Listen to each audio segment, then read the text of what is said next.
విజయనగర సామ్రాజ్యాన్ని పాలించే శ్రీకృష్ణదేవరాయలకు ఒకరోజు నిద్రలో ఒక కల వచ్చింది. ఆ కలలో ఆయనొక అందమైన రత్నాలు వజ్రాలు పొదిగిన బంగారు సింహాసనం మీద కూర్చుని ఉన్నారు. ఆ సింహాసనం ఎంత గొప్పదంటే దాని మీద కూర్చోగానే కోరుకున్న చోటికి క్షణంలో తీసుకెళ్ళగలదు. అంతేకాదు, గాలిలో తేలే ఆ సింహాసనానికి పొదిగిన ప్రతి రత్నంలోనూ వజ్రంలోనూ రాజుగారి ప్రతిబింబమే కనిపిస్తూ ఉంటుంది. ఉదయాన్నే మెలకువ వచ్చిన రాజుగారికి ఎటు చూసినా ఆ సింహాసనమే కనిపించసాగింది. ఆ రోజు సభలో ఆయన కలను వివరించి దాన్ని నిజం చేయాలని కోరారు. అది విన్న వారంతా గాలిలో తేలే సింహాసనాన్ని తయారు చేయడం సాధ్యం కాదంటూ నచ్చజెప్పేందుకు ప్రయత్నించారు. రాయలు కోపగించుకొని, అదంతా నాకు అనవసరం, మీరేం చేస్తారో నాకు తెలియదు, కానీ నా కల నిజమవ్వాలి. అలాంటి సింహాసనాన్ని చేయించిన వారికి 1,00,000 వరహాలు బహుమతిగా ఇస్తాను అని ప్రకటించారు. ఎన్ని రోజులు గడుస్తున్నా రాయలు కల గురించి చెప్పడం మాత్రం మానలేదు. ఒకరోజు సభకు ఒక వృద్ధుడు వచ్చాడు.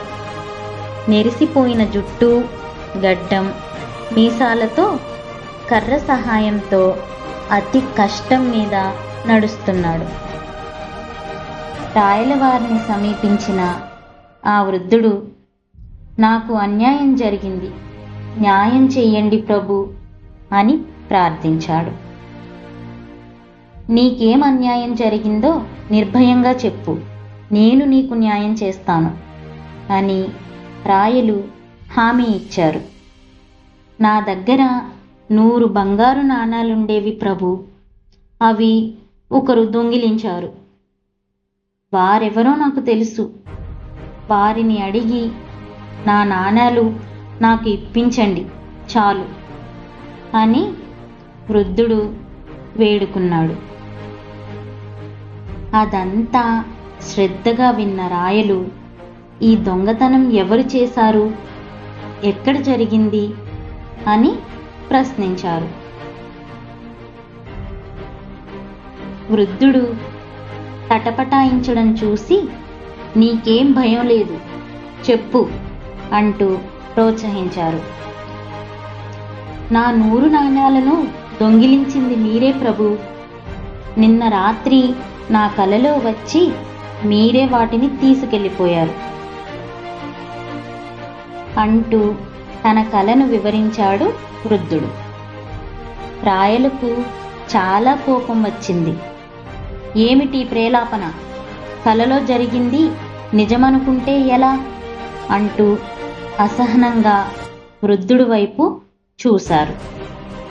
ఈ మాట విన్న వృద్ధుడు తన గెడ్డం మీసం తీసేసి తన పగటి వేషాన్ని విప్పేశాడు. చూస్తే అతను తెనాలి రామకృష్ణుడు. క్షమించండి స్వామి, మీ కలను నిజం చేయడం ఎంత కష్టమో నిరూపించడానికే నేనిలా చేశాను అన్నాడు. తెనాలి రామకృష్ణుడు రాయలకు చాలా నవ్వొచ్చింది. ఇంత చక్కగా తన